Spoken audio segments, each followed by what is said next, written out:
네, 8페이지 들어가기 전에 우리가 이 인사관리에 관한 기본적인 내용 한번 같이 살펴보고 갈게요. 결국 이제 인사관리는 본질적으로 수행돼야 되는, 아까 직무는 말씀드렸죠. 직무는 직무 관리를 통한 이제 직무에 대한 분석이 이루어져야 된다라는 거고요. 이 직무 분석을 통한 결과가 결국은 직무 기술서와 직무 명세서거든요. 직무 기술서, 직무 명세서. 아까 말한 TDR이 여기 있는 거고 KSA가 여기 있는 거예요. 이거를 토대로 인사관리 기능이라고 합니다. 여기 이제 여기에 있는 게 기능이에요. 이쪽에 있는 게 기능이라고 할 수가 있겠습니다. 어쨌든 여기 있는 이 기능에 사용을 한다라는 건데, 먼저 확보를 하기 위해서는 우리 기업의 인력이 얼마나 필요할지를 예측해야겠죠. 이거를 수요 공급 예측이라고 합니다. 수요 공급 예측. 예측해서 만약에 필요로 하는 이 수요, 디맨드라고 하고 얘는 서플라이라고 하는데 얘가 더 많아졌어요. 그러면 얘가 더 많아졌으면 모집과 선발 절차를 거쳐서 직원을 채용해야겠죠. 그래서 이 과정이 있고 직원을 채용했으면 그 직원이 포인트는 뭐냐, 여기서 직무의 변화. 직무의 변화. 변화하기 때문에 이 변화되는 직무에 맞춰서 직원의 KSA를 향상시키는 활동이 필요해요. 그래서 그러한 활동을 개발이라고 하고요. 인력에 대한 평가는 그 직원이 가진 KSA를 측정해야겠죠. 가치가 얼마나 되는지. 그래서 그런 것들을 측정하는 게 평가고요. 이제 보상은 이제 말 그대로 그 인력에 대해서 어떻게 이제 동기부여를 할 건지, 동기부여를 통한 보상을 할 건지, 이런 것들이 중요한 거고, 유지는 크게 세 가지입니다. 정신적 측면, 신체적 측면, 제도적 측면이 있는데, 제도적 측면은 이제 노사관계에 관한 거고요. 노동조합과 사용자의 관계를 이제 제도적 측면이라고 하고, 정신적 측면에서 아까 이제 동기부여라고 했는데 모티베이션 시키는 거예요. 모티베이션을 한다라는 거는 여러분들이 나중에 입사했을 때, 노무법인 입사했을 때 얼마나 신나요? 그쵸? 이제 막 이렇게 열정적이죠? 근데 1년 지나봐요. 그 열정이 그대로일까요? 아니죠. 그 열정을 유지시키는 활동이 모티베이션이고요. 특히 이제 제조업과 같은 신체적으로 안전을 특히나 관리해야 되는 기업들 있죠. 그거는 이제 신체적으로 산업안전관리라고 합니다. 안전관리라고 해요. 마지막에는 이제 이 서플라이가 더 많아지게 되면 인력을 감축하는 기업의 전략이 쓰일 수가 있겠고요. 또 반대로 핵심 인재가 이직하는 것을 핵심 인재 자발적 이직이라고 해요. 그러한 자발적 이직을 방지하는 여러 가지 대책을 세워야 돼요. 왜요? 아까 설명드렸죠. 핵심 인재는 뭐기 때문에 전략적 가치를 가져다주는 인적 자원이기 때문이죠. 그래서 그러한 것들을 이제 방지하는 활동까지가 인력의 방출 활동이다. 그래서 이러한 이제 인사관리의 기능이 있고, 요거를 수행하기 위한 기준이 미국식 인사관리는 직무다. 그래서 직무중심 HRM이다. 라는 거예요. 그래서 여기까지 봤고요. 이제 이러한 활동을 이제 관리하는 게 플랜 도C가 되고요. 제가 그 플랜 도C에 관한 내용을 이렇게 이제 세분화해서 가지고 왔습니다. 볼게요. 먼저 기업에는 기업의 존재 이유가 아까 존재한다라고 했었죠. 있다라고 했죠. 존재 이유 내지는 목적, 이런 것들이 존재하게 됩니다. 그래서 이제 비전과 미션이라고 하는 건 다른 말로 공식 목표라고도 하고요. 제가 구글의 예시를 가져왔습니다. 구글의 미션은 이 세상의 정보를 처리하여 사람들이 접근하여 이용하기 편리하게 하는 것. 이게 미션이에요. 그러면 이러한 미션을 구체적으로 측정할 수 있는 수단이 있어죠. 이게 바로 운영 목표가 됩니다. 그래서 기업이 실제 경영 활동을 통해 달성하고자 하는 최종 성과. 예를 들어서 구글의 미션이 아까 이 세상의 정보를 처리하여 사람들이 접근하여 이용하기 편리하게 하는 것이라고 했는데, 요거를 구체적으로 측정하기 위한 거 예시로 들면 구글의 이용자 수, 이런 것들이 되겠죠. 이러한 구체적인 것들을 통해 측정하는 게 운영 목표가 되는 거고요.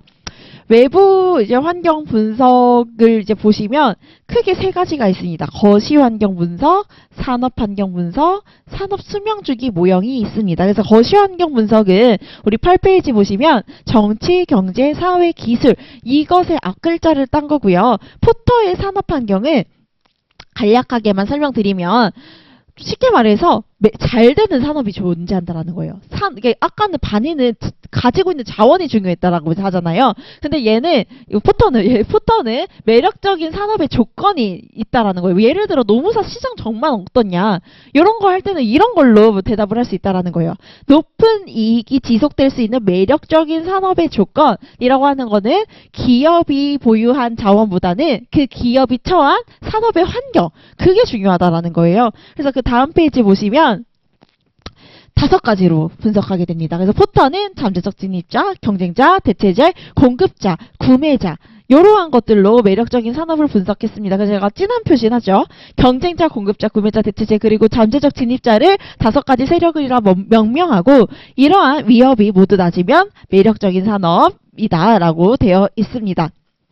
그래서 이런 걸로 통해서 산업 환경에 대해 분석을 한 거고, 마지막으로 기업의 수명주기라고 해서 기업에도 성장의 단계가 있다라는 거예요. 총 창업기, 성장기, 성숙기, 쇠퇴기, 이렇게 나눌 수가 있겠습니다. 아까 내부 자원 말씀드렸죠. 자원은 어떤 특성을 가져야 지속적인 경쟁 우위의 원천이 된다라고요? 불이호 특성을 가져야 된다라는 그 내용이 여기에 나와 있는 거예요. 그러면 우리가 이러한 내외부 환경 분석을 스왓 분석이라고 해요. 스왓 분석을 통해서 전략을 선택을 하게 되는데, 대표적인 전략의 유형이 포터가 있습니다. 마이클 포터가 있어요. 본원적 경쟁 전략 9페이지에 나와 있습니다. 해당 산업에서 경쟁 우위를 확보할 수 있는 효과적인 경쟁 전략을 마이클 포터가 제시하게 돼요. 그래서 포터는 저비용 전략이라고 되어 있는데, 저원가 전략, 원가 우위 전략 다 같은 말이고요. 차별화 전략으로 이제 나누게 됐는데, 다음 페이지 보시면 도식 하나가 나오죠. 그래서 저비용을 보시면 가격의 수준을 낮춰서 경쟁의 우위를 달성하는 거예요. 다시 말해서 원가상의 우위를 달성하는 게 원가 우위 전략이고요. 반대로 차별화는 비싸도 사는 고객 대상입니다. 그래서 경쟁 기업과 차별화되는 제품과 서비스를 제공하는 게 차별화 전략이 되고요. 집중화 전략은 특정 지역이나 고객에 집중하는 것이다 라고 되어 있는데, 포터는 집중화 전략 같은 경우에는 저원가나 차별화에 관계없이 성공할 수 있다라고 했어요. 예를 들어요. 여러분들이 나중에 개업을 해요. 개업을 하면 원가 우위 어떻게 할 거예요? 박리담회 하는 거. 쉽게 말해서 업체가 지금 시장 단가로 10만 원이라고 하면 3만 원 특가 이런 식으로 하면 얼마나 많은 업체가 이렇게 달려들겠어요. 그런 식으로 원가상의 우위를 달성하는 거고요.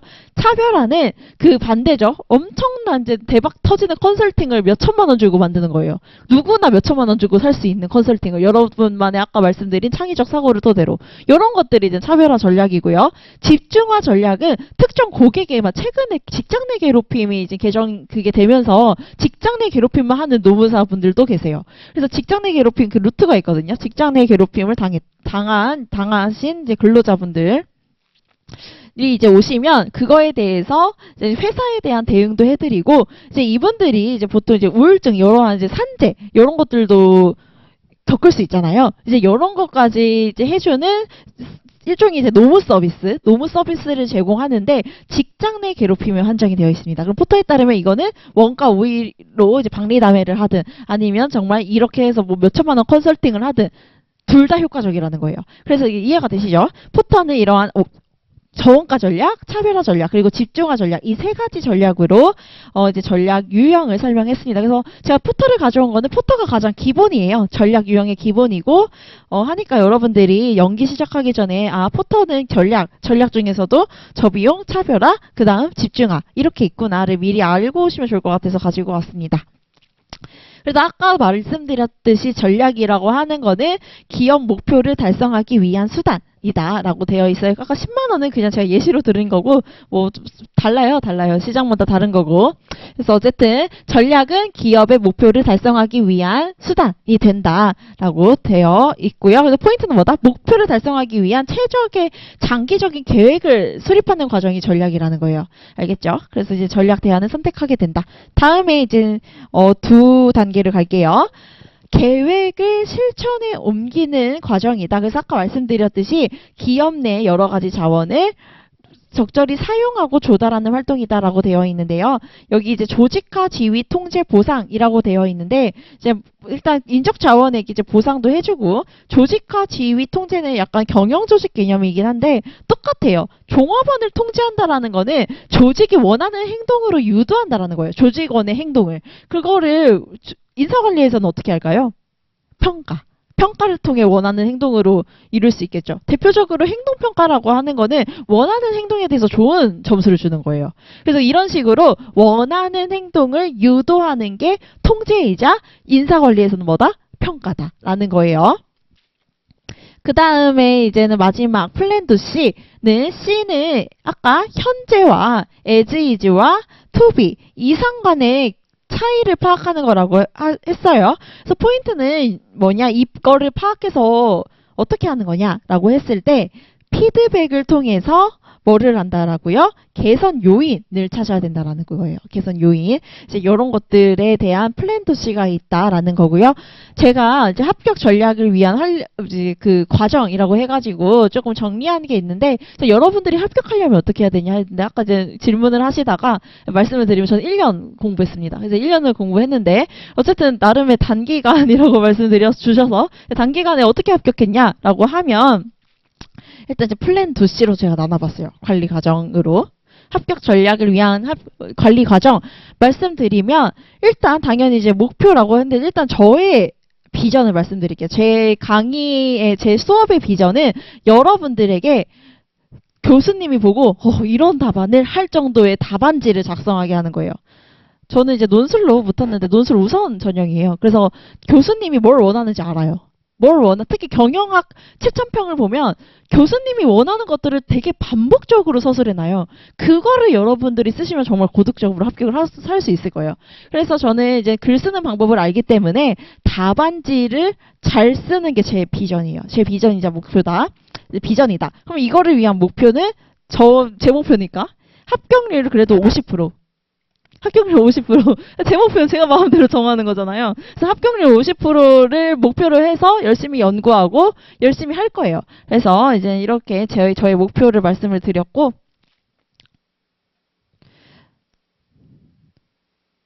이거를 이제는 달성하기 여러분 얘기를 할게요. 여러분 얘기를 드리면 2023 작년 기준으로 4,724명이 응시했고요. 8.4%가 합격했습니다. 반대 해석하면 뭐예요? 90%가 떨어진다는 시험이에요. 매우 경쟁률이 빡센 이제 시험이고요. 강사는 이제 여러 가지가 있어요. 그래서 이거는 여러분들이 전략적으로 선택을 해야 되는 부분이고요.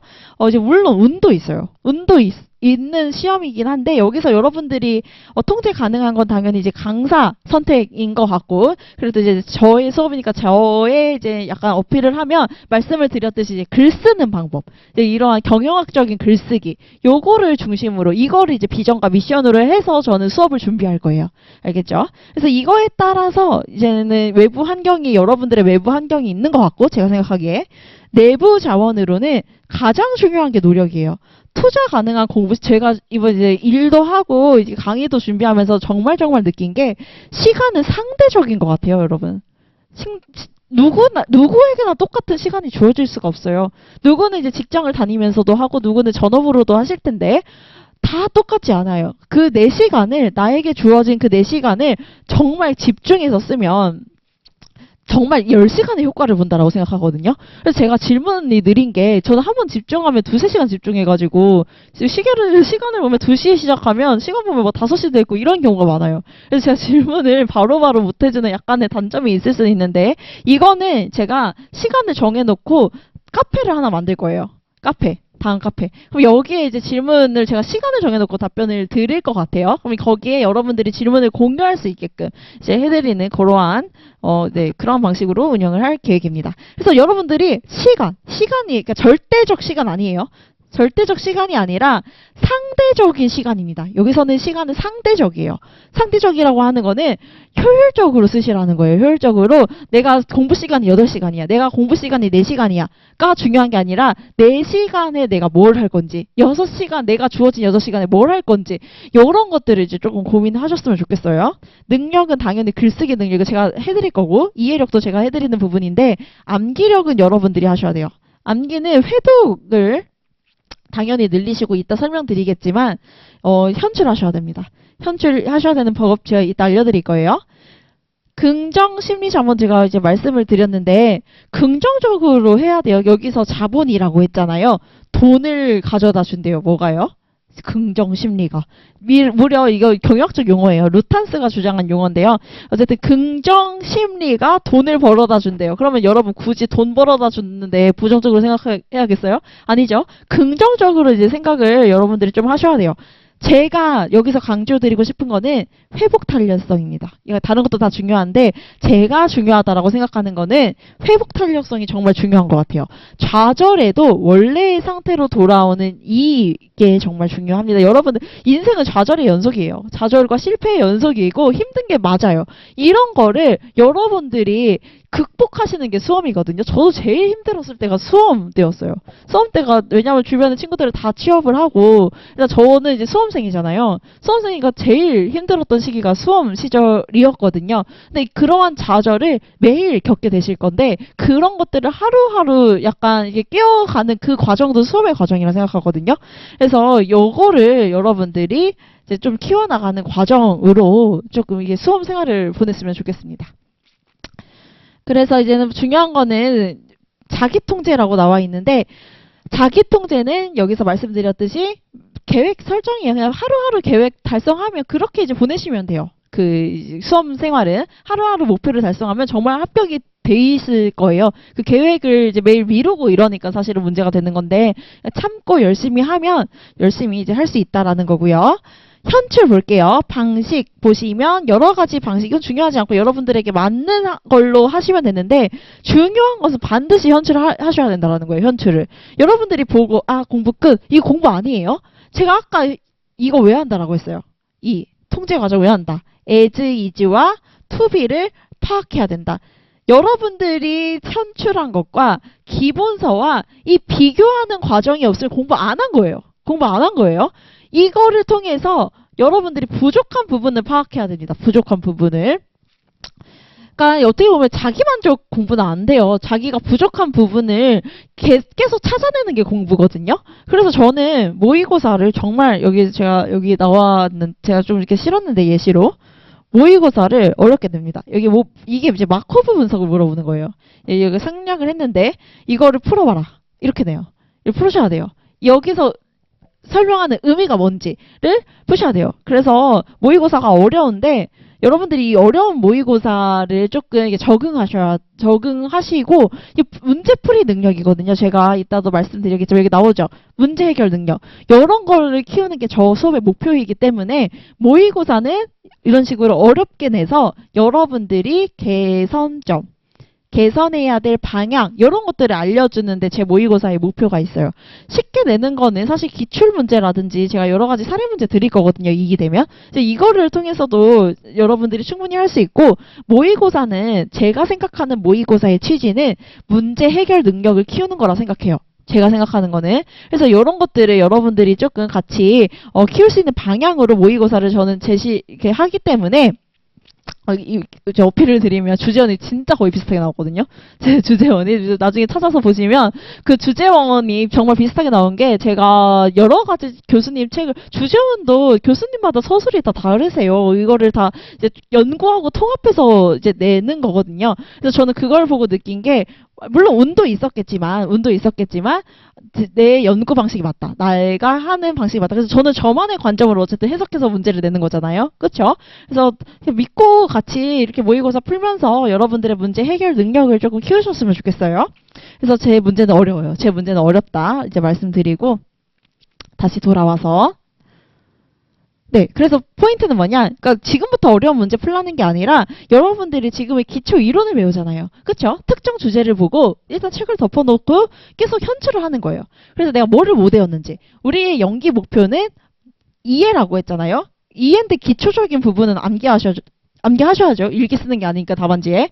그래서 어쨌든 여러분들이 보시면서 내가 어떤 개념 부분이 잘 현출할 수 있을지, 장단점을 잘 현출하는지 이런 것들을 연기 때 점검을 하시면 되는 거고 다 달라요. 이게 현출을 하면서도 부족한 부분 파악하는 부분이 다르거든요. 연기 때는 키워드. 연기는 이제 키워드가 잘 현출되는지 그 위주로 볼 거고, 이제 1기 때는 문단을 잘 현출할 수 있을지 볼 거고, 2, 3기에는 문제 해결 능력 있는지, 응용할 수 있는지, 이런 것들 다 각각의 목표가 있어요. 연기 1기, 2, 3기 목표가 있는데, 여러분들이 연기부터 나 2, 3기처럼 현출할 거야. 2, 3기처럼 답안지 쓸 거야. 이거는 말이 안 되는 거거든요. 이건 말이 안 되는 거라서 일단 연기는 무조건 이해입니다. 무조건 이해고 무조건 키워드 암기. 그거가 돼야 나중에 2, 3기 때 안 힘들어요. 2, 3기 때 안 힘들어서 연기는 정말 저는 기본에 충실할 거예요. 기본에 충실한 강의로 준비할 계획입니다. 그래서 제가 채점평이 2019년까지 서비스가 제공이 됐어요. 그래서 2019년까지 제공된 서비스를 제가 채점평 서비스를 실어놨거든요. 15페이지부터 17페이지까지 실어놨는데, 제가 이게 길죠? 이거를 제가 저 나름대로 특정 기준을 잡아서 이런 식으로 정리를 했어요. 그래서 같이 볼게요. 일단 포인트는 뭐냐? 모의고사 문제가 그대로 출제는 당연히 안 되겠죠. 물론 주제원은 진짜 정말 그대로 하긴 했는데, 어쨌든 그거는 뭐 그대로 출제가 안 될 수도 있겠죠. 그럴 확률이 더 크겠죠. 그래서 어쨌든 모의고사 문제가 그대로 출제되지 않는다라는 전제 하에서 단순 암기하면 안 된다라는 거예요. 단순 암기해서 안 되고 여러분들이 답안을 작성하는 방법을 습득을 하셔야 된다라는 거예요. 제가 추구하는 비전 이거라고 말씀드렸죠. 채점자를 설득하는 답안을 작성하는 방법을 알려드릴 거예요. 결국 여러분들의 글을 읽는 건 교수님이거든요. 여러분들도 교수님이라고 생각해봐요. 설득을 당해야 좋은 점수 주지 않겠어요? 막 했는데 이상한 얘기 쓰고 쟁점과 무관한 얘기 쓰고 하면 교수님이 좋은 점수를 당연히 안 주겠죠. 그래서 이러한 것들을 제가 추구를 할 거예요. 제 비전은 명확합니다. 어쨌든 이게 수강생이 적든 많든 저는 모든 수강생들에게 이거를 목표로 답안지를 목표로 수업을 진행할 거예요. 그래서 채점자를 설득하는 답안을 써야 되는데 뭐가 중요하냐라고 하면 종합적이고 전체적, 결국 이게 의미하는 게 거시적인 시각이 중요하다라는 거예요. 거시적.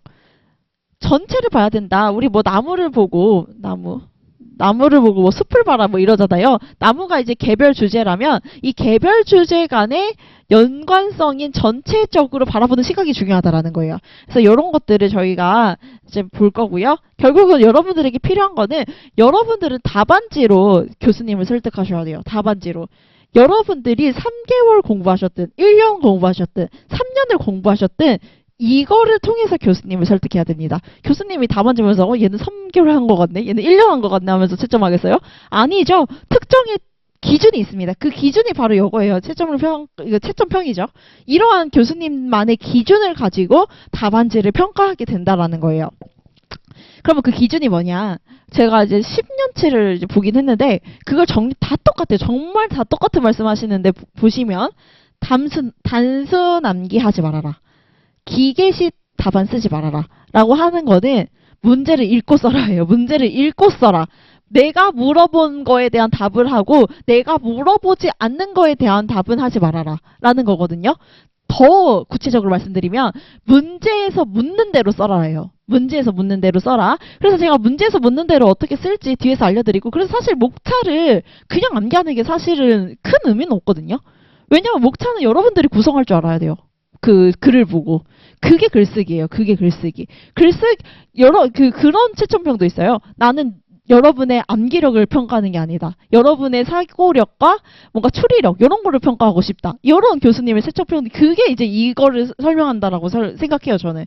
그러니까 여러분들의 목차 암기, 여러분들의 뭔가 이론에 대한 개념 암기 이런 것들도 물론 중요해요. 물론 뭐 이상한 거 쓰면 안 되겠지만 그거를 활용하는 사고력, 추리력 이런 것들이 중요하다라는 거예요. 이런 것들이.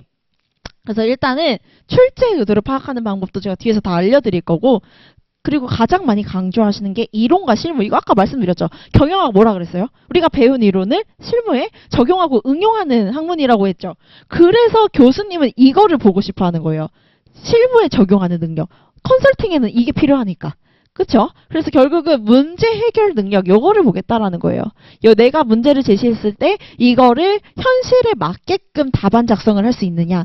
요런 것들을 보겠다라는 거예요. 그 다음에 마지막으로 이건 그냥 기본적인 글쓰기 내용인데, 논리적으로 쓰라는 거는 주장과 근거를 활용해서 쓰라는 거고요. 구조화한다는 거는 목차를 구성하는 거고, 얘도 이제 정확하고 명확한 글쓰기는 키워드 위주로 써라 라는 건데, 제가 강조하고 싶은 이거예요. 이거를 모르시면 여러분들이 그냥 기본서대로 쓰시는 거거든요. 기본서를 토대로 출제된 문제에 맞게끔 글을 작성하는 게 글쓰기예요. 알겠죠? 그래서 다음 페이지 보시면 제가 그래서 우리 그 역량사전이라고 하거든요. 인사관리에서는. 그래서 인사관리에 필요한 역량이 뭐냐 했을 때 저는 문제 해결 능력 같아요. 문제를 해결할 수 있는 능력이 있어야 돼요. 그래서 최근에 출제 경향은 단순히 암기하거나 암기한 대로 쓰는 것이 아니라 복합적이고 종합적인 사고가 요구된다라고 말씀을 드리고 싶습니다. 결국은 실무적인 문제 해결 이런 것들이 중요하다라는 거예요. 여러분들이 나중에 인사관리 써먹어야 된다라는 거예요. 교수님 말씀은. 그래서 이론과 실무를 통합하는 능력 이런 거 이거는 없습니다. 이건 없어요. 이거 보시면 돼요. 나중에 제 수업을 듣으면 저는 다 줘요. 자료를 다 공유할 거예요. 그래서 제 수업 듣는 이제 수험생들에게만 제공이 되는 거고, 그래서 어쨌든 열심히 이제 보시면 될 것 같아요. 이거 PPT를. 실무를 통합하는 능력은 문제 해결 능력을 요구하고 있다라는 거예요. 그러면 이거를 어떻게 하냐? 문제를 보고 먼저 출제 의도를 파악해야 돼요. 교수님이 뭐 쓰라는 거지를 넘버링해서 정리를 하셔야 된다는 거예요. 두 번째는 솔루션. 문제 해결 방안을 제시해야 됩니다. 이게 컨설팅이에요. 실무와 이론이 통합된 솔루션을 제시해야 된다라는 것입니다. 그러면 이거를 어떻게 해야 되냐? 첫 번째는 여러분들이 배우는 이론을 토대로 문제가 무엇인지 설정하는 거고요. 그 설정한 문제를 해결하기 위한 솔루션까지 제시하는 게 이 방안이에요. 알겠죠? 그래서 볼게요. 단순 암기가 기계식 답안 지향 2019년 보시면 2번 인사 노무 관리는 기초뿐만 아니라 여기 보시죠. 실제 노무사 업무에서 맞닥뜨릴 수 있는 시적절한 사례를 냈다. 그래서 노무 관련 이슈에 대한 이해도를 평가한다. 그쵸? 암기력을 보는 게 아니라 이해력을 보겠다라는 거예요. 여기 나오죠. 수험생들의 단순 암기 지식이 아닌 논리와 추론을 측정하기 위한 문제다. 그래서 결국은 이게 AI와 조직 문화, 조직 창의력의 관계에 대해서 출제했던 문제인데 일부 수험생은 그 관계에 대해서 논리적이고 추론적으로 잘 서술을 했는데 그쵸. 이제 다른 사람들은 보여주지 못해 아쉬웠다라는 거죠. 그래서 이게 조직 문화랑 조직 창의성이 경영 조직론 개념이에요. 근데 최근에 출제 경향인데 그러니까 경영 조직론과 인사 노무 관리가 구분돼서 출제되는 게 아니라 같이 연관돼서 출제되는 경향이 있어요. 그래서 이제 좋아요. 그 경영 조직론을 선택 과목으로 하고 인사 관리를 하시면 좀 더 제가 보기에는 이점은 있는 것 같아요. 제가 보기에는. 그래서 이론이나 개념을 나열하는 게 아니라 인사 노무 관점에서 조직 문화 강도와 창의력의 변화를 설명해야 됩니다. 라고 이제 나와 있는데 이게 그러니까 독립 변수와 종속 변수의 관계라고 하거든요. 독립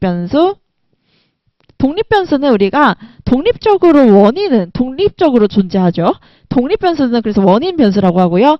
종속 변수는 독립 변수에 종속이 된다라고 해가지고 결과 변수라고 합니다. 이런 문제가 많이 나올 거예요. 뭔가 오늘 이제 이따 경영 조직 때도 배우겠지만 임파워먼트가 직무의 성과, 만족에 영향을 미치는 변수의 수시오. 이런 식으로 나온다라는 거예요. 이런 식으로. 근데 여기서는 어떻게 나왔냐? AI 채용 시스템이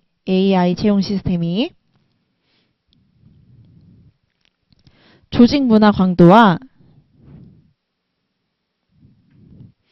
조직 창의성에 미칠 영향에 대해서 쓰시오. 이런 식으로 나왔습니다. 그래서 이거를 여러분들이 교수님이 말씀하시는 거는 이 관계를 물어봤는데 왜 이 이론을 쓰냐. 난 이거 안 물어봤다. 이 관계를 물어봤다. 라는 거예요. 이 AI 채용 시스템이 조직 문화와 조직 창의성에 미치는 영향에 대해서 물어봤지 이 경영조직 이론을 내가 물어보지 않았다라는 거예요. 그래서 어떻게 서술하냐면 이게 제가 개방형 문제라고 자꾸 강조드리잖아요. 개방형 문제라고 하는 거는 높다라고 써도 되고요. 낮다라고 써도 돼요. 주장은 상관없어요. 근거가 중요합니다. 제가 이 근거를 활용하는 이론이 ASA 이론인데요. 슈나이더의 ASA 이론이라는 게 있는데 조직과 비슷한 사람들이 모여서 조직 문화를 형성한다라는 거예요. 이거를 활용하면 여러분들이 이거를 이제 쉽게 쓸 수 있는데, 첫 번째, 나는 조직 문화 강도를 높이고 싶다라고 쓰겠다.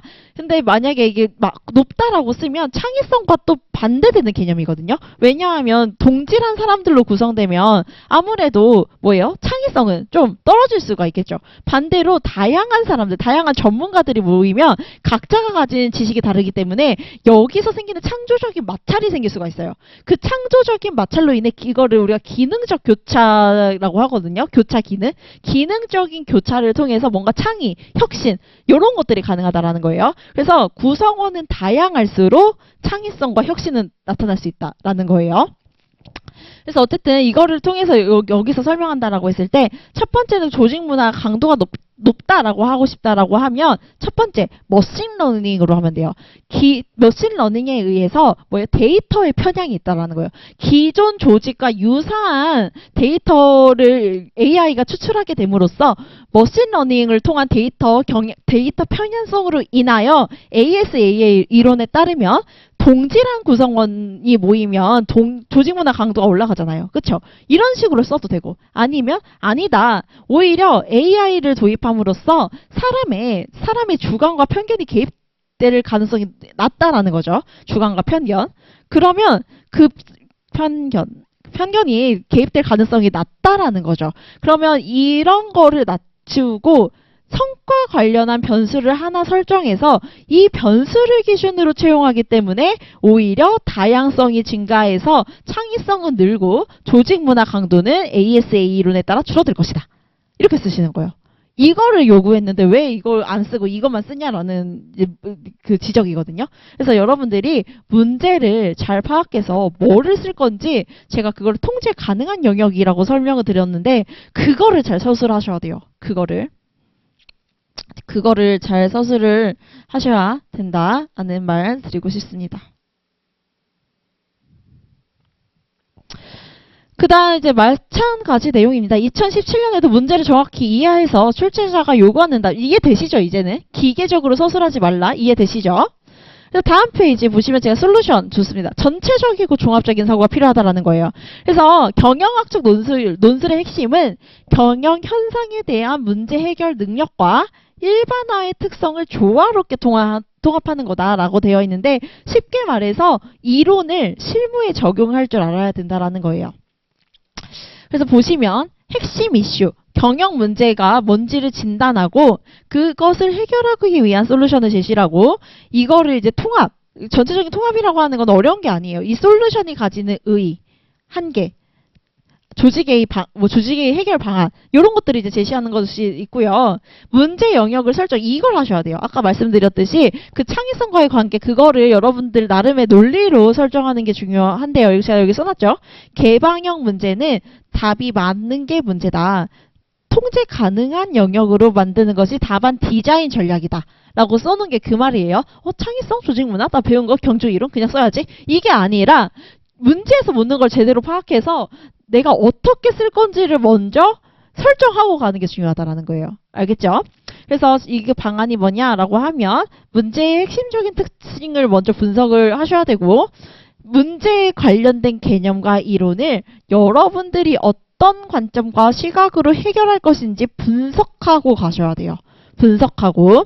그 다음에 이제 타당성 검토하라는 거는 그게 이제 맞을지, 아까도 말씀드렸지만 솔루션을 제시했으면 그 솔루션이 의의가 있을 수도 있고 동시에 한계도 존재할 수 있거든요.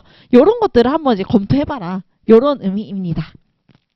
그래서 제가 예시를 가져왔어요. 2016년 예시의 문제가 뭐가 있냐면 11페이지에 나왔습니다. 11페이지.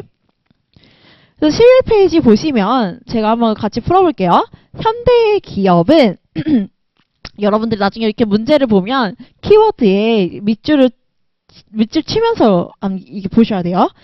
지식과 역량이 포인트예요. 여기서는 지식과 역량 중심의 고성과 팀에 의하여 생존 가능성이 증대된다. 그래서 포인트, 과거와 다르게 변화가 됐대요. 기업 환경이 변화된 특성과 기업 환경의 변화된 특성, 그리고 고성과 팀에 대해서 각각 설명하고 동기부여 방안을 인사관리 학계평 보유방 관점에서 논하시오 라는 문제가 나왔습니다. 그럼 그냥 여러분들이 나 이거 써야 고성과 팀, 지식역량 이런 거 써야지가 아니라 생각을 한번 해보시라는 거예요. 생각을.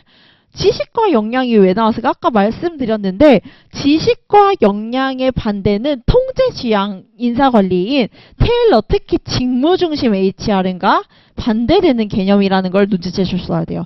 직무중심 언제 나왔어요? 테일러 1911년에 나왔죠. 안정적인 환경에서 직무를 중심으로 HRM 하는 거는 효율적이고 합리적입니다. 그러나 변화하는 환경에서는 효율적이지 못해요. 왜냐하면 직무가 변할 때마다 직무 분석하고 직무 평가하고 직무 설계해야 되거든요. 이거 다 하는데 1년 더 걸려요. 직무 분석, 직무 평가 이런 거 하는데 근데 1년 되게 짧아 보이지만 또 되게 많은 게 변화하잖아요. 그렇죠? 그때마다 변화할 때마다 직무 관리하는데 또 바뀌고 이러면 대응 능력이 당연히 떨어지겠죠. 그래서 직무의 단점 뭐냐? 경직성입니다. 경직성. 경직적이다라는 거예요.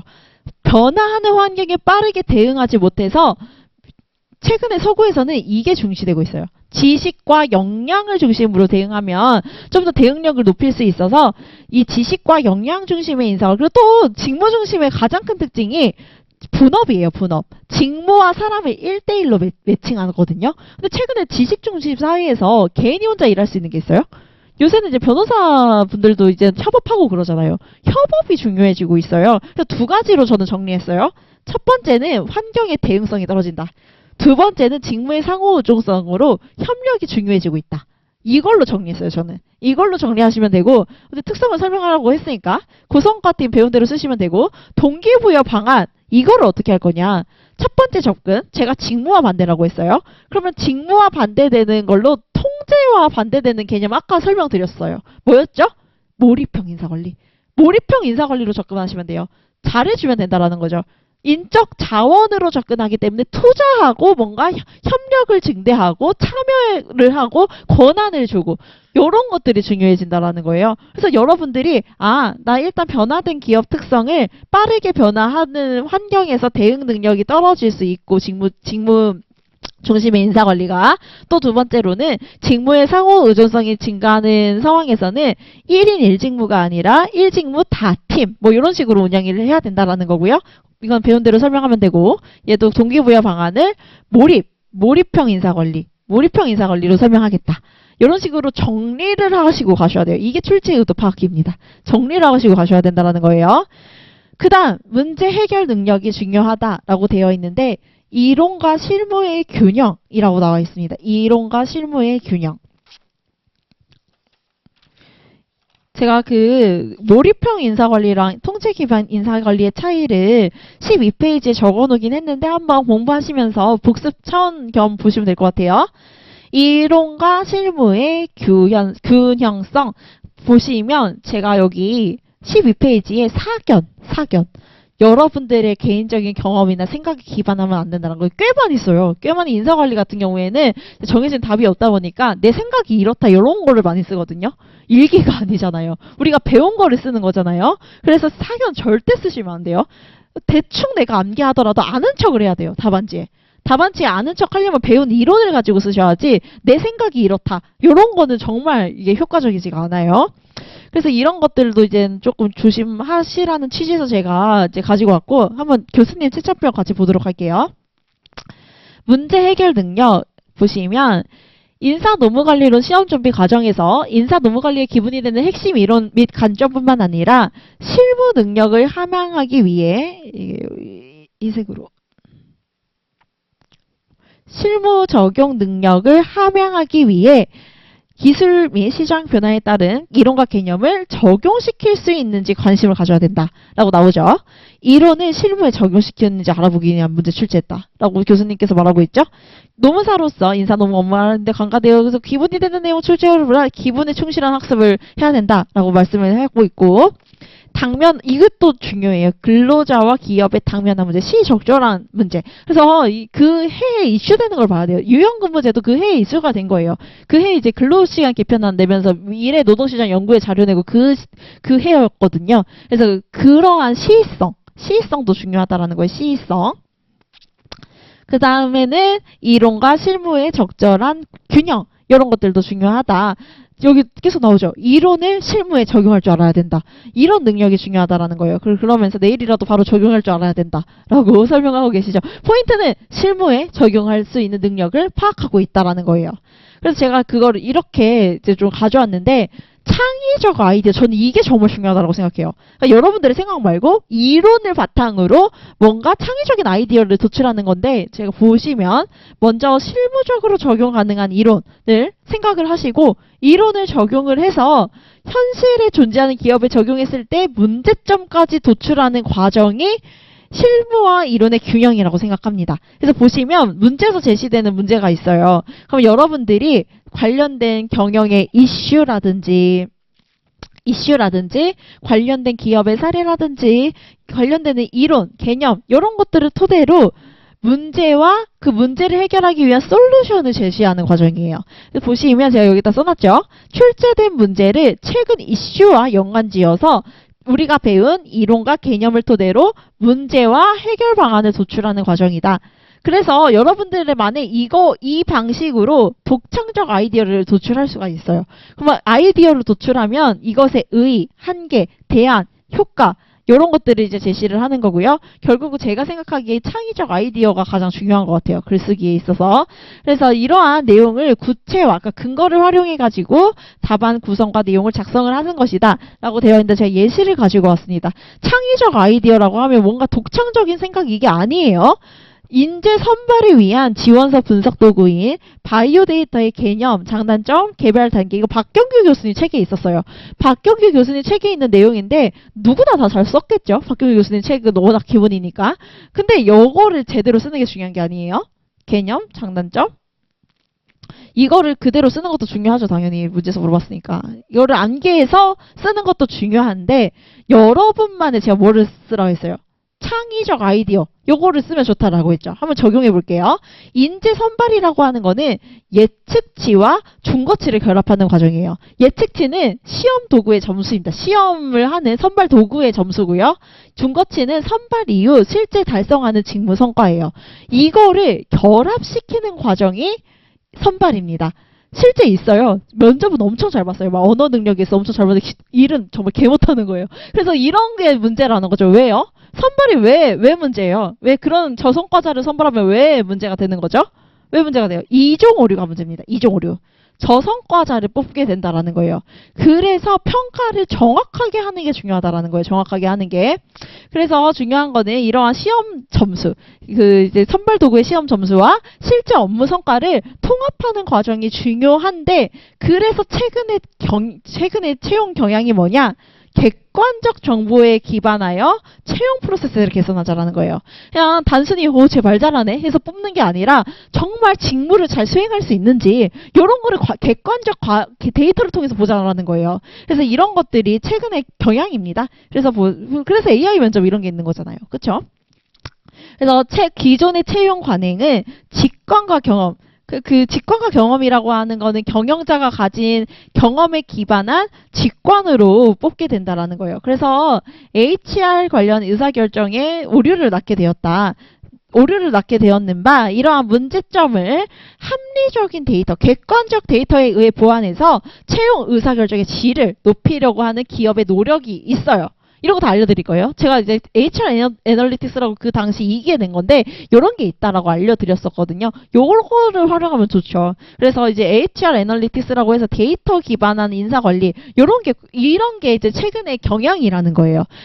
주관적인 것이 아니라 객관적이고 합리적으로 채용을 해야 시험은 엄청 잘 봤는데 업무는 못해요. 이런 문제가 발생하지 않는다라는 거죠. 그래서 이렇게 바이오 데이터는 결국은 이제 개인의 신상, 이것도 제가 교수님 책을 계속 강조드리는 게 박혁규 교수님 책 그대로 나왔어요. 그대로 나온 거 그대로 쓰는 거는 누구나 잘 하지 않을까요? 박경규 교수님 책 누구나 본 거니까.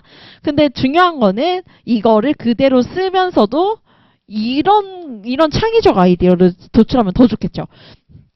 여기서 포인트가 뭐냐면 개인의 바이오데이터는 신상 자료예요. 신상 자료. 쉽게 말해서 나이, 성별 이런 것들을 의미하거든요. 박경규 교수님 책에서는 장교 출신으로 설명하고 계세요. 장교 출신의 근로자가 성과와 있을 것이다 라는 것을 토대로 포인트는 지원서 항목을 분석하는 거거든요. 당연히 어떻게 분석하겠어요? 성과와 관련 있는 지원서 항목을 분석하는 거예요. 근데 사람이 하다 보면 아무래도 자기한테 유리한 걸 하지 않겠어요? 박경규 교수님께서 뭐 장교 출신일 수도 있는 거고, 그쵸? 그런 문제가 발생할 수 있으니 컴퓨터가 하자 이거예요. 컴퓨터가 성과 관련한 변수 설정하고 또 컴퓨터가 지원서 항목을 분석해서 데이터, 과학적 데이터에 기반해서 인사관리를 하자라는 거예요. 알겠죠? 그래서 이러한 것들을 토대로 해야 된다라는 거고요. 다음 페이지 예시 문제. 그래서 제가 예시 문제 이거는 제가 아까 설명드렸죠.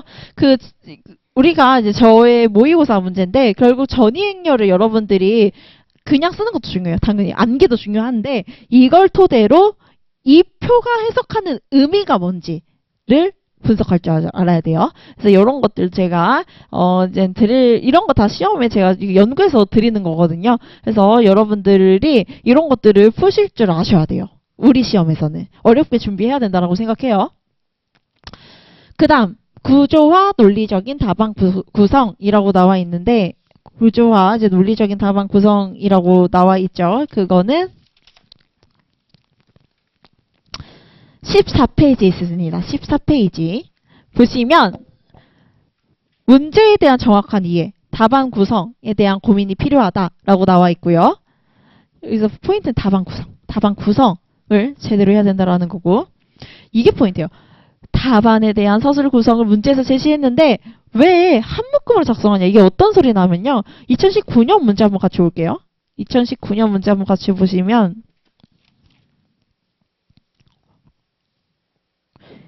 19페이지 보시면 단협의 기능에 대해서 규범적, 채무적, 조직적으로 분류해서 내가 기술하라 했는데 왜 이걸 한 문단으로 구성하냐.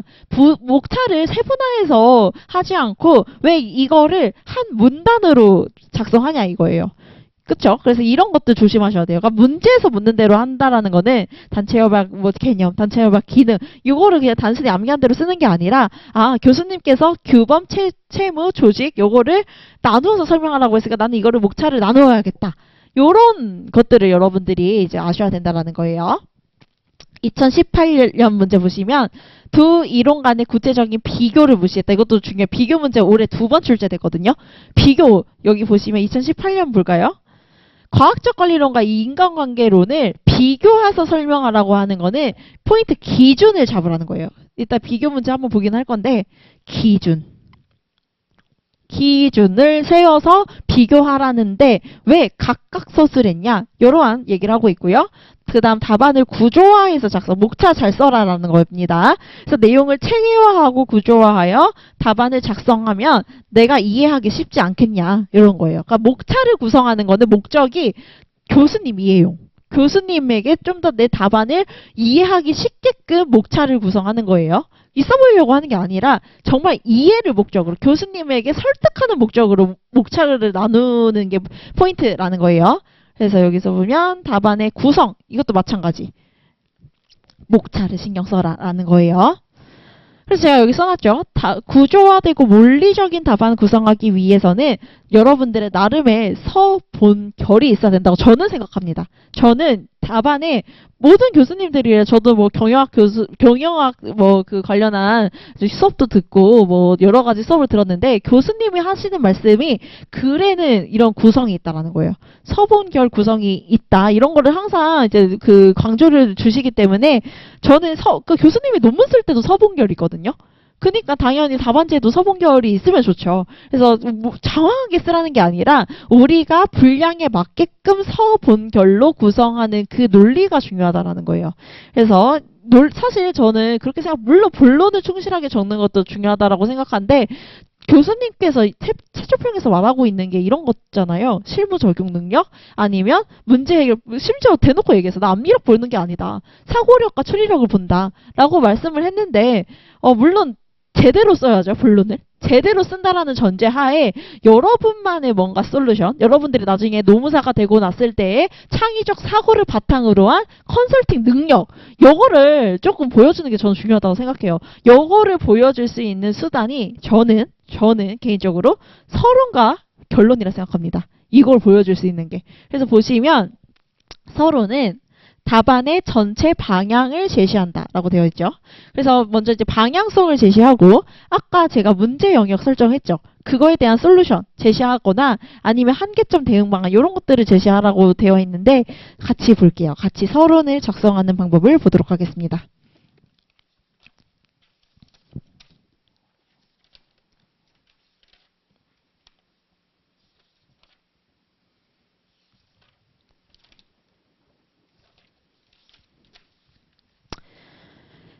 서론 먼저 볼게요. 그 14페이지에 나와 있어요. 14페이지 서론 제가 써놨죠. 첫인상이다. 답안의 첫인상이면 맨 처음 대면하게 되는 부분이 서론이다.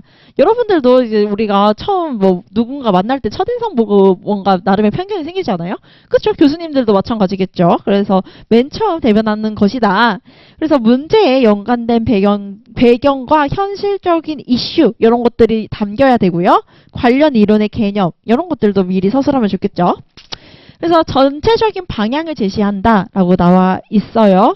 그래서 먼저 문제 영역의 설정과 문제 정의는 창의적인 아이디어를 구체적 문장으로 표현하는 거다라고 되어 있는데 예를 들어서 아까 말씀드렸듯이 그 고성과팀 문제 기억나시죠? 고성과팀 그거를 내가 예를 들어 쓴다라고 할 때 여기 창의적 아이디어라고 나와 있는데 기존의 직무 중심 HRM은 경직성이 있다.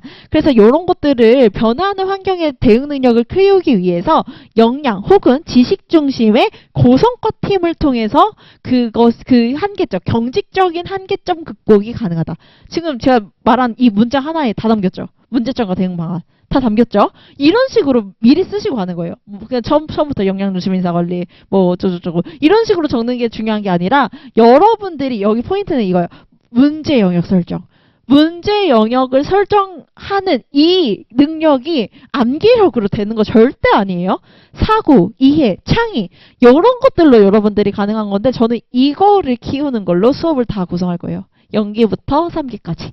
그래서 이제 연관된 이론과 개념 당연히 여러분들이 아셔야겠고요. 결국은 인적 자원이 중요하다라는 거죠. 뭐 아까 배운 반의의 자원 기반 이론 이런 것들도 쓸 수 있어요. 그 다음에 이제 솔루션은 고성과 팀. 그 다음 이제 아이디어 도출, 구체적인 방안, 뭐 이제 효과 대안 설계 이런 것들을 써도 되는데 그 밑에 서론은 제가 한번 써놨어요. 그래서 참고로 보세요 나중에. 그래서 다음 페이지 본론 갈게요.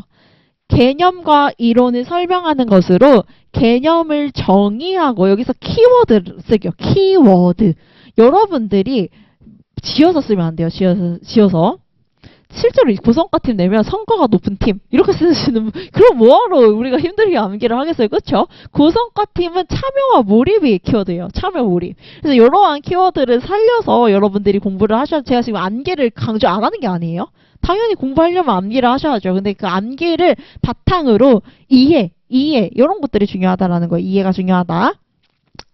예시와 사례 이건 경영 관련한 이제 기업의 사례 이건 제가 드리고 도식도 이제 기본서 있는 거 활용하면 되고 상하위 개념을 적절하게 사용한다라고 되는데 바이오 데이터의 상위 개념은 지원서 분석이고요. 지원서 분석의 상위 개념은 선발입니다. 이런 것들을 여러분들이 이게 연관되어서 이제 보는 것이 중요하다라는 거예요. 마지막 결론 저는 이거라고 생각해요. 결론의 의미. 글 전체에 대한 가치를 높여준다. 저는 이렇게 생각합니다. 그래서 교수님도 읽다가 이제 결론 보고 한번 정리가 되지 않겠어요? 사람인데. 그쵸? 그래서 내가 앞에 조금 못 썼더라도 결론만 조금 잘 쓰면 조금 저는 메리트가 있다고 생각해요. 교수님도 기계가 아니에요. 사람이에요. 사람인데 이제 앞에 이렇게 하다가 결론 부분이 이렇게 쓴다고 하면 좀 더 잘 주지 않겠어요? 그쵸? 그래서 이제 결론을 보시면 이런 식으로 쓰시면 돼요. 기업의 재원. 기업에 뭔가 이제 여러분만의 컨설팅을 하는 그런 부분입니다. 그래서 보시면 고성과 팀은 변화하는 기업 환경 속에서 인적 자원의 노하우, 지식과 정보를 활용하여 전략적 가치를 창출하고 변화하는 대응 능력, 아까 다 설명드렸죠? 의의라고 쓸게요. 의의를 먼저 서술을 하는 거예요. 의의. 의의 쓰시고 그 다음 이제 그러나 팀 중심 아까 뭐라 그랬어요? 협동, 상호 의존성. 고성과 뭐예요? 고성과 팀이잖아요. 팀 업무로 진행을 한다라는 거예요. 근데 팀 중심의 업무는 갈등, 무임승차 이런 문제 있을 수 있겠죠? 무임승차의 문제를 나올 수 있으면 고성과 팀의 기반이 되는 역량이 가진 추상성으로 인하여 객관성과 타당도가 떨어지는 문제점이 있을 수 있다. 이에 고성과 팀 여기까지 문제점을 쓸게요. 이에 전까지 여기까지 이러한 고성과 팀도 문제가 있을 수 있다. 라고 여러분들이 알려주는 거죠. 이에 고성과 팀을 운영하는 경우 효과적인 팀을 위해서 아까 말씀드렸죠. 교차 기능적인 특성, 기능적인 갈등을 일부러 유발해야 된다는 거예요. 당연하죠. 팀이 다양할수록 창의가 올라가는 거지. 같은 사람끼리 모이면 오히려 그런 게 떨어지잖아요. 여러분도 대학생 때 교양 수업 들으면 같은 과끼리 모이지 마세요 이러지 않아요? 다른 과끼리 모이라는 그 취지가 이거예요. 그러니까 뭔가 이제 그 다른 과끼리 모였을 때의 시너지 이런 것들을 보겠다라는 거예요. 성과평가할 때 개인평가와 집단평가를 병행하고 이것도 팀플 할 때 여러분들 서로 평가하게 하고 막 집단으로 평가하고 그게 다 여기에 해당하는 거예요. 무임승차 하도 문제가 되니까. 역량 모델링을 통해서 직무 분석을 병행을 해야 된다. 그래서 역량을 도출할 때 직무 분석의 객관성을 활용할 수 있다. 이게 솔루션. 여기까지 적으시면 교수님 앞에 좀 못 써도 조금 플러스는 주지 않겠어요? 그쵸? 그래서 이런 것들이 여러분들이 서론과 이제 본론만 쓰면 사실은 좀 제가 생각하기 쉽죠. 쉬운데 이런 것들을 창의적 예를 들어서 아까도 말씀드렸듯이 바이오 데이터도 개념 장단점 개발 단계는 박경규 교수님 책에 있는 내용 그대로 쓰는 거고 여기에 더 만약에 내가 이거 못 썼다라고 하더라도 관련되는 개념을 조금 쓰시거나 아니면 이런 것들을 쓰시면 조금 더 득점이 되지 않을까라고 말씀을 드리고 싶습니다. 그 다음에는 정확하게 써라라고 하는데 저도 이제 모의고사 채점하다 보면 글씨를 해석하는 건지 채점을 하는 건지 좀 이게 힘들 때가 있어요. 그래서 최소한의 가독성이 확보된 글씨로 작성을 해야 된다라고 나오는데 이거는 그래도 평소에 조금 답안 쓰는 연습을 조금은 하셔야 돼요. 조금은. 그래서 어쨌든 읽어야 채점이 가능하잖아요. 그렇죠? 그래서 여러분들이 이제 글씨체도 조금은 신경을 써라라는 내용 하고 있습니다. 그래서 이제 경영조직론과 인사관리를 제가 좀 차이를 했는데 경영조직은 제가 이따 뒤에서 말씀을 드릴게요. 인사관리 결국은 여러분들은 어떤 거 써야 된다라고요? 답안이 없는 게 아니라 답안이 많이 존재하는 개방형 문제를 써야 된다. 그럼 개방형 문제를 위해서는 유기적 사고 이거는 뭐가 필요하다? 이해를 하셔야 된다라는 거예요. 그래서 여러분들이 미시적인 주제 암기 아까도 말씀드렸듯이 바이오 데이터의 뭐 개념, 장단점 이게 미시적 암기예요. 개발 단계 미시적으로 암기를 하는 것도 중요하지만 여러한 선발과 이런 최근의 경향 이런 것과 연관하는 거시적인 능력도 중요하다라는 거예요. 그래서 이제 개별 주제가 속한 거시적 주제의 유기적인 연결성을 이해해야 된다. 이해되시죠? 출제 의도, 이게 가장 중요하다고 생각해요. 출제 의도를 파악해서 여러분만의 문제 영역을 설정해가지고 통진 가능한, 여러분들이 쓸 수 있게끔 관점과 창의적 아이디어를 설정하라는 거예요. 창의적 아이디어를 설정해서 서본결로 나누어서 답안을 작성하는 능력을 향상하자. 이게 포인트라고 생각합니다. 그래서 제가 인사 노무 관리에 관한 이제 공부 방법을 조금 적어놨는데요. 암기 기본이에요. 근데 기계적 암기를 하지 말라는 거는 문제에서 묻는 대로 답안지 쓰시라는 거예요. 문제에서 답안을 묻는 대로 쓰라는 거는 단순히 여러분이 기본서대로 쓰는 게 중요한 게 아니다. 기본서의 내용을 토대로 문제에서 묻는 대로 쓰려면 당연히 암기하셔야겠죠. 암기는 하셔야 돼요. 그 다음 제가 이제 정답이 없다라고 했는데 정답이 이제 많다가 좀 더 정확할 것 같고요. 많다. 정답이 많기 때문에 유기적 사고를 통한 논리적인 글쓰기가 필요하다라는 거고요. 결국은 논술형 문제는 이해를 하셔야 됩니다. 이해를 연기 때 하셔야 돼요. 연기 때.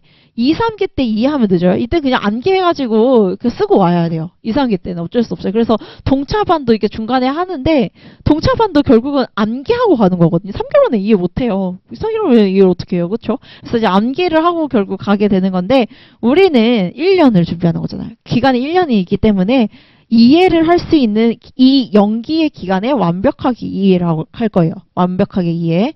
저도 항상 공부를 할 때 단계가 있다라고 생각해요. 이해도 하고 암기도 하고 글쓰기도 하고 이거를 3개월 만에 하면 얼마나 대단한 수업이겠어요. 일단 우리가 몇 회가 되지 않아요. 횟수가 얼마 안 되기 때문에 저는 이해 이거를 이제 연기 때 완벽하게 하고 간다라는 거고. 그 다음에 이제 소설 금지라고 했는데 키워드 위주의 암기 아까도 말씀드린 고성과 팀 성과를 높이는 팀이다. 이렇게 쓰지 말라는 거예요. 키워드를 가지고 암기를 하시라는 거예요. 그 다음에는 이제 제가 주말반이랑 평일반 차이를 많이 물어보셨어요. 당연히 같아요. 치시는 같아요. 아까도 말씀드렸듯이 이해를 목표로 주말반과 평일반은 운영할 건데요. 주말반은 이제 교수님 책으로 운영을 할 거고 평일반은 저의 강사저 책입니다. 강사저 책. 물론 강사저가 안 중요하다는 게 아니에요. 여러분들이 결국 단권화하기 위한 수단은 강사저게 결국 교수님 책에 여기 제가 써놨는데 여기에 이제 박경규 교수님, 삼인공저, 임창희 교수님, 권석균 교수님 여기에 있는 책들 다 중요해요. 다 이제 중요한데 박경규 교수님 책에서 나오는 거는 비율적으로 봤을 때 한 60%? 60% 정도 되세요. 60%.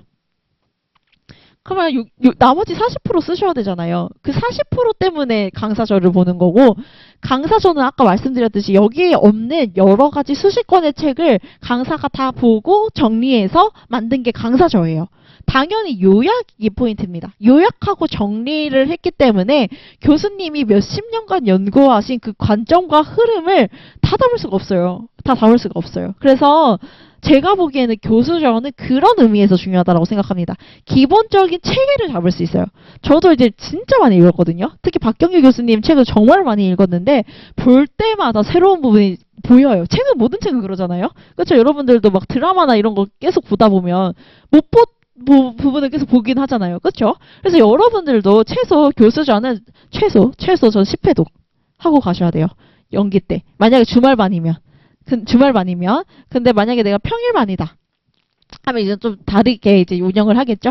평일반도 이제 마찬가지로 10회독은 하셔야 돼요. 연기 때 10회독이 어렵나요? 10회독 하셔야 이제 그 1기 때 쉬워요. 10회독이 처음엔 처음에 1회독이 어렵고 2회독이 어렵고 3회독이 어렵지 나중에 가면 이게 술술술 또 이제 현출되고 하는 부분이 있고 제가 복습 퀴즈 드릴 거거든요. 그 퀴즈를 이제 암기하시면서 들고 다니시면 되거든요. 사실 저는 자료가 이게 정리되는 게 좀 더 공부에 편하다고 생각해요. 그래서 연기 때 드리는 퀴즈가 있어요. 그 퀴즈는 그냥 한 번 보고 집 갈 때 왔다 갔다 하실 때 그때 보고 그냥 버리세요.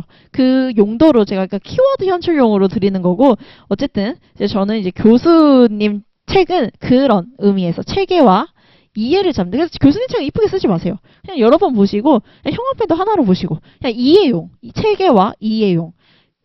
이쁘게 하는 거는 이제 나중에 1기 이후에 제가 1년 안에 합격했다라고 했는데 단권화를 저는 2, 3월에 했거든요. 늦게 했어요. 중간에 이제 저는 연기 때 학교도 다니고 그래가지고 중간에 조금 늦게 단권화를 시작한 것 같은데 저는 늦지 않다고 생각했어요. 저는 개인적으로 늦지 않다라고 생각을 했는데 어쨌든 1기 때 해도 전혀 저는 늦지 않다라고 생각을 합니다. 결국 우리가 이해를 바탕으로 하는 시험이기 때문에 연기 때 완벽하게 이해를 하셔야 돼요. 안 그러면 1기 때 놓쳐요. 1기 때 놓치기 때문에 연기 때는 완벽하게 이해 위주로 드릴 겁니다. 그래서 당연히 제가 추구하는 것들은 출제 의도를 파악하고 목차를 잡는 거, 또 유연한 사고 이런 것들을 위해서 이해 위주로 진행할 것입니다. 올해 기출문제 바로 그냥 같이 갈게요. 올해 기출문제 한번 제가 가볍게 보시면 될 것 같아요. 이제 가볍게 보시면 21페이지에 있습니다. 21페이지.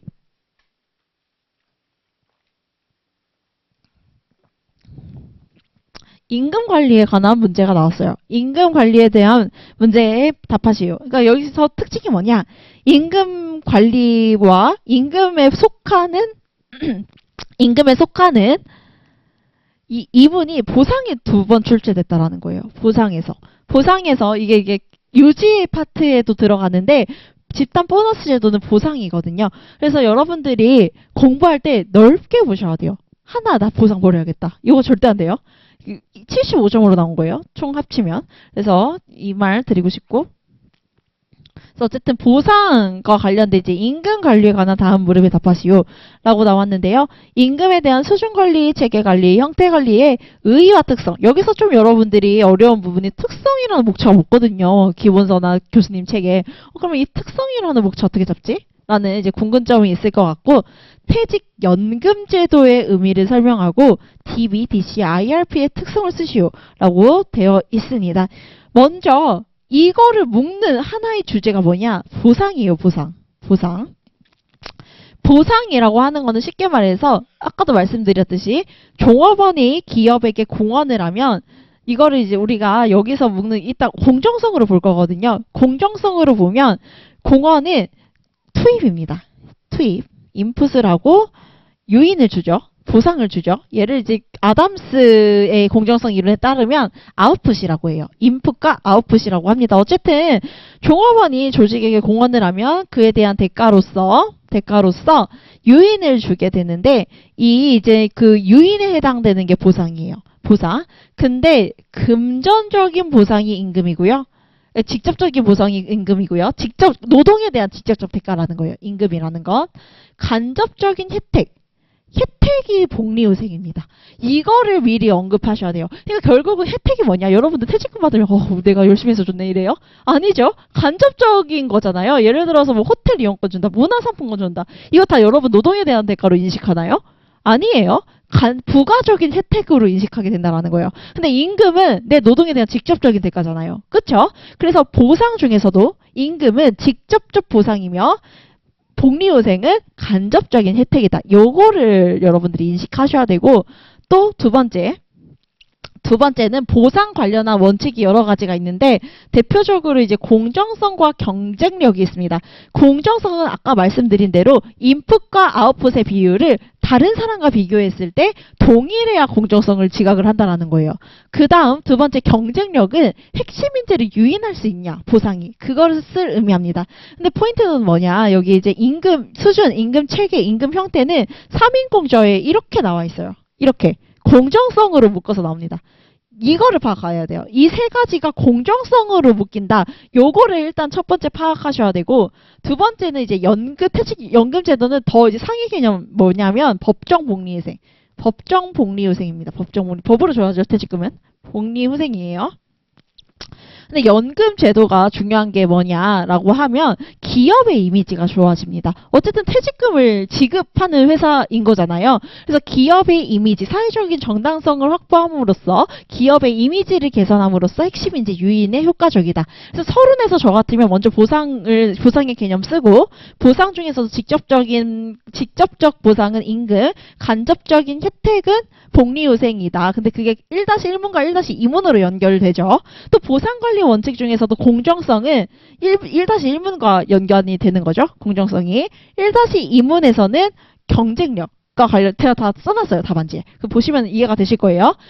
어쨌든 이제 경쟁력과 관련되는 부분이 법정인 복리후생이다. 그러니까 복리후생이라는 거죠. 그래서 이런 것들을 여러분들이 이제 쓰시면 됩니다. 그래서 여기서 중요한 게 뭐냐? 그럼 특성, 아까 이거 특성 어떻게 적냐라고 했죠? 공정성 여기서 보시면 공정성의 포인트는 이거예요. 이거. 내가 조직에게 투입하는 인풋과 조직이 나에게 주는 아웃풋을 비교해서 공정성을 지교한다라는 거예요. 비교 대상이 중요합니다. 요거를 저는 특징으로 쓸 것 같아요.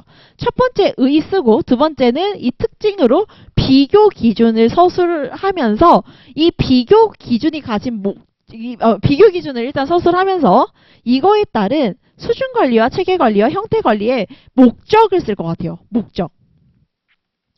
다시 말씀드리면 공정성은 아까 비교해서 지각을 한다라고 했죠. 비교해서. 외부와 비교하는 거는 조직 외부, 타 조직에 있는 사람과 비교하는 거예요. 그럼 타 조직에 비해서 얼마큼의 임금을 줄 것인지 임금 총액을 결정하는 역할이 임금 수준 관리입니다.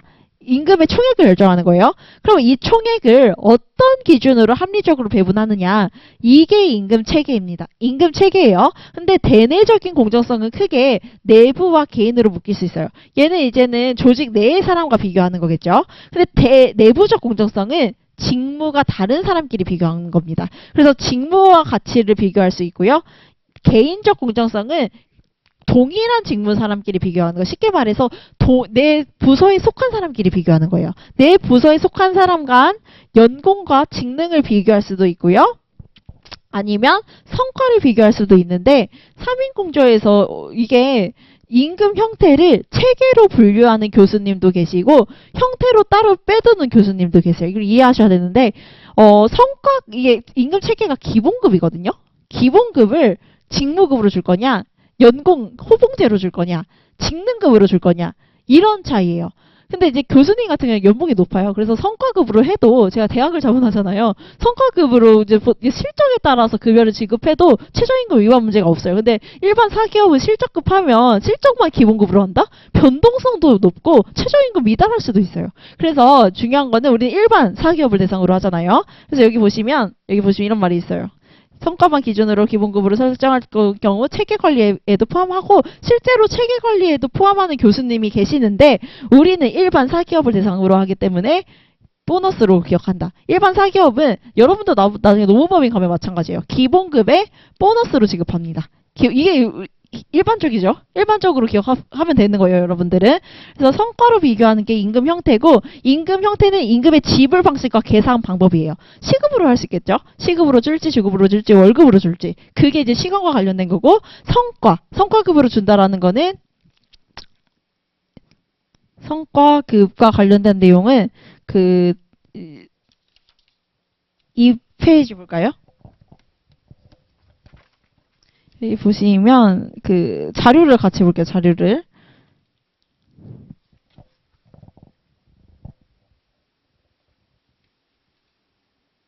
여기 있다. 여기 성과급의 책에 보시면 성과급은 결국은 개인을 대상으로 하는지 집단을 대상으로 하는지 그 기준이 객관적인 성과 기준인지 주관적인 성과 평가 기준인지에 따라서 개인 성과급과 집단 성과급 그리고 연봉제, 메리트 제도는 서구식 제도입니다. 그래서 이제 연봉제로 나뉠 수 있다는 것을 적으셔야 되는데 포인트가 여기서 또 뭐냐? 포인트가 뭐냐라고 하면 25점 4페이지예요. 4페이지. 4페이지인데 임금 수준, 임금 체계, 임금 형태 재교재 기준으로 60페이지입니다. 60페이지를 최대한 압축적으로 4페이지로 적어야 돼요. 이게 글쓰기 능력이에요. 이거를 여러분들이 연습하는 거를 2, 3기 때 다 할 거예요. 또 이제 1-2문의 연금 DBDC IRP는 여러분들이 암기하신 대로 쓰시면 되는데 연금 제도의 의미를 여러분들이 서술을 하라고 했잖아요. 그럼 연금 제도의 의미 이거 많이 놓쳤을 것 같아요. 이거를 써야 돼요. 연금 제도의 의미. 뭘까요? 왜 퇴직금을 일시에 지급 안 하고 연금으로 줄까요? 근로자 입장에서는 노후 보장이 되잖아요. 연봉이 1억 기준으로 10년을 회사를 다니면 이제 대충 계산하면 1.8억이 됩니다. 퇴직금이. 1.8억이 되는데 그 1.8억을 일시금으로 지불하는 게 아니라 연금으로 나누어서 지급한다라는 거는 노후생활 보장을 한다라는 거죠. 그리고 연금으로 받으면 세금도 안 돼요. 세금도 안 되니까 어쨌든 이제 노후를 보장하기 위한 것에 취지가 있다라는 거 첫 번째 쓰시고 기업의 입장에서는 퇴직금 부담의 합리적 운영이 가능해요. 저 처음에 이제 2년을 이제 저 법인 소속으로 있었는데 저 퇴직한다니까 첫 마디가 퇴직금 어떡하지? 이렇게 말씀을 하시는 거예요. 그러니까 미리 대비하지 않는 거죠. 그래서 포인트는 합리적인 운용이 가능하다라는 거예요. 퇴직금 어차피 부담이죠. 대표님 입장에서 퇴직금이 부담이겠죠. 퇴직도 예상하지 못했고. 그래서 어쨌든 그러한 예상하지 못한 퇴직금에 대해서 합리적으로 운영할 수 있는 그러한 역할을 한다. 그래서 종업원의 입장과 기업의 입장을 그 의미를 여기에 서술해 주셔야 된다는 거예요. 연금이 뭐를 의미하는지. 퇴직금 제도는 이미 2006년 때 나왔어요. 퇴직금 제도 2006년에 이미 나온 제도인데 이게 아니라 교수님이 왜 연금으로 출제했을까? 이거의 취지와 이거의 의미를 잘 알고 있는지 파악하기 위한 거 아니겠어요? 심지어 설명하라고 여기 나와 있잖아요. 의미를 설명하고. 그걸 설명을 하셔야죠. 그 퇴직연금 제도가 어떤 의의를 가지고 있는지 그런 것들을 여러분들 여기에 적으시면 됩니다. 그 다음 볼게요. 미국에서 처음 이것도 이제 같이 그걸 볼까요?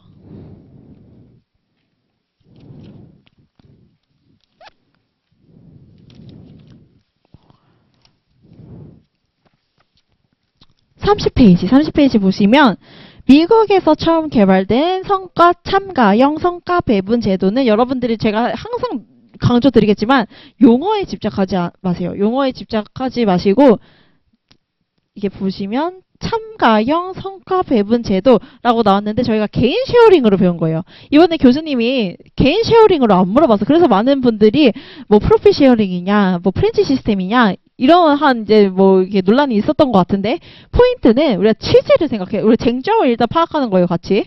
참가형 성과 배분 제도 그러면 경영 참가와 집단 인센티브인가? 먼저 이제 경영 참가인가? 집단 인센티브인가? 요거를 일단 머릿속에 띄워놓고 가는 거예요. 그래서 친절하게 주셨어요. 결합한 거 이거 말씀 주셨죠? 집단 보너스, 집단 인센티브 제도이면서 경영 참가 제도다.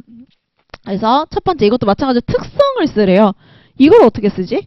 집단 인센티브 제도의 장단점을 쓰시거나 경영 참가의 효과 쓰시면 돼요. 아까 참가 보자마자 뭐 떠올리셔야 돼요?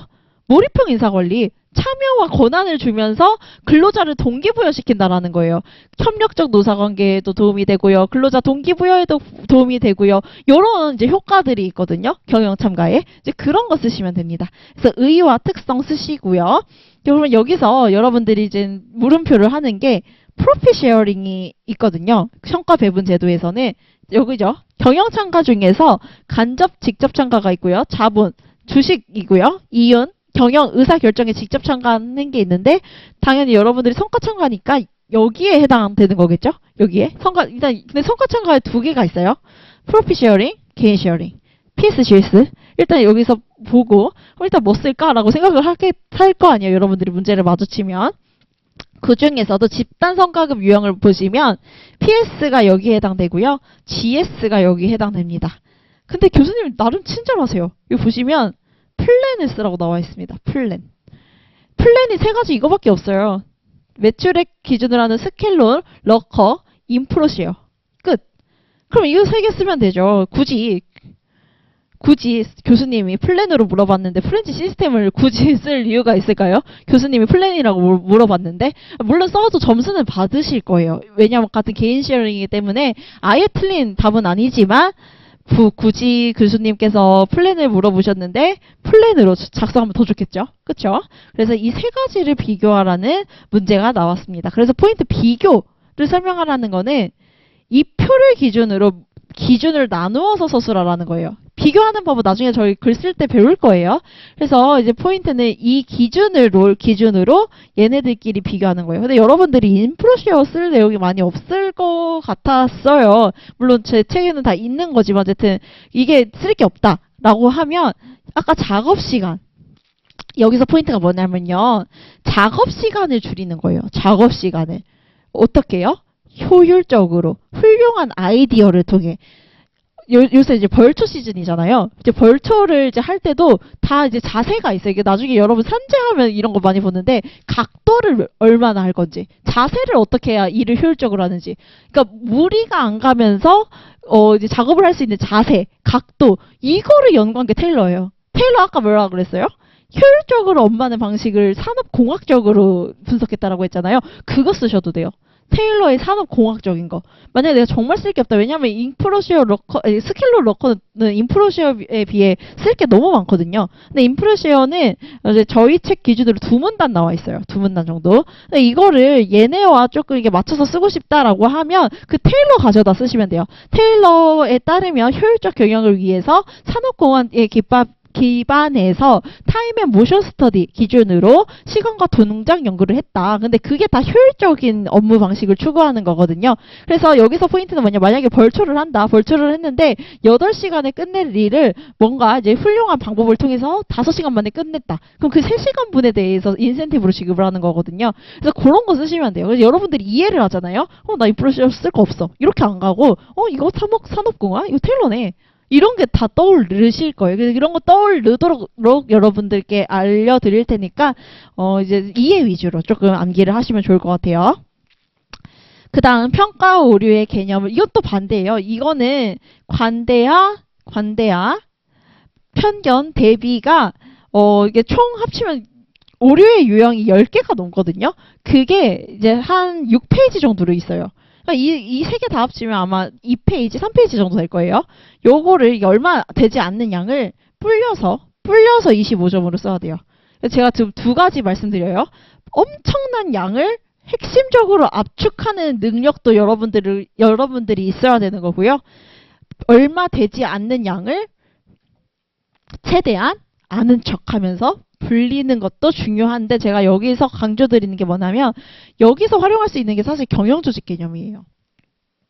경영조직. 제가 그래서 경영조직 개념을 활용해서 답안지를 쓰긴 했거든요. 그래서 경영조직을 하면 최대한 좋다라는 거예요. 여러분들이 내 경쟁자는 저 경영조직 안 할 텐데 내가 이런 거 써도 되나? 이런 거 하지 말고 그냥 경영조직 배운 거 최대한 활용해가지고 여러분들이 쓰시면 좋아요. 정말 좋아요. 왜냐면 같은 말씀드렸지만 경영학 과목이기 때문에 관련되는 개념이 있으면 최대한 끌어다 쓰셔야 돼요. 그래서 어쨌든 다시 여기 평가 오류의 개념을 설명하고 우리 자료랑 같이 봐볼까요?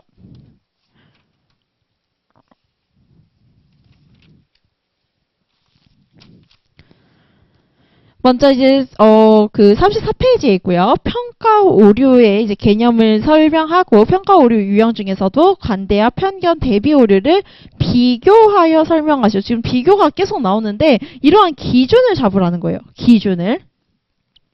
그래서 이제 비교하여 설명하시오라고 나왔는데 이 평가 오류가 왜 중요한지 이유를 설명드리면 인사 평가 자체는 보상과 공정한 보상과 효과적인 인력 개발을 위한 문지기 역할을 해서 중요하다라고 미시간 어프리치라는 도식에서 설명을 하고 있는 거고요. 인사평가의 목표는 타당성, 신뢰성, 수용성, 실효성 이 네 가지를 기본적으로 충족해야 돼요. 박경규 교수님 책에 있는 내용입니다. 어쨌든 이제 신뢰성을 저하하는 요인으로서 평가 오류가 중요하다. 이걸 언급하셔야 돼요. 신뢰성 저하다. 저하 요인이다. 평가 오류가. 이거를 이제 언급을 하셔야 됩니다. 그래서 이제 이거를 이제 언급을 하시고 두 번째로 중요한 거는 비교하는 부분인 것 같아요. 그래서 일단 이제 내용을 늘렸어야 된다라고 했죠. 그래서 35페이지 보시면 제가 목차를 3개로 나누었습니다. 그래서 어떻게 나누었냐? 오류잖아요. 오류이기 때문에 첫 번째 개념 쓰시고요. 두 번째는 오류가 발생하는 원인을 쓰시고요.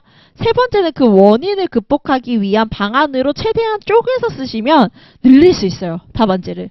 늘릴 수 있는데 이 개념과 원인 극복 방안을 서술함에 있어서 제가 경영조직 개념을 썼다라는 거예요. 그래서 같이 볼게요. 35페이지 보시면 관대한 경향은 평가자가 정해지면 일정하게 생기는 항상 오류에 해당합니다. 항상 오류에 해당하는데 그 중에 관대한은 이렇게 용어에서 보이시죠? 높게 주는 거죠. 높게 점수를 잘 주는 거죠. 점수를 이제 잘 주는 거다. 그래서 항상 오류라고 하면 평가자가 정해지면 일관되게 나타나는 오류다. 그래서 그 반대는 가혹화 경향이고요.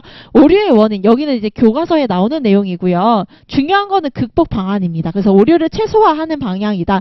상대평가, 결국 절대평가는 다 잘 주는 교수님은 계속 잘 주고 안 주는 교수님은 계속 안 주잖아요. 그런 것들을 차라리 비율을 정해놔요. 비율을 정하는 게 상대평가죠. 이건 책에 있는 쉽게 쓸 수 있는 부분이고 그 편견과 대비 오류가 좀 어려웠을 거예요. 이게 좀 어려웠을 것 같은데 편견은 쉽게 말해서 개인이 속한 집단의 특성으로 보는 거예요. 뭐 대표적으로 직업도 있을 수 있고 나이도 있을 수 있고 이런 것들이 있을 것 같아요. 그래서 여기 오류의 원인 이게 바로 경영조직 개념입니다. 편견이 왜 가질까요? 편견이 갑자기 경험도 안 했는데 뭐 생기는 걸까요?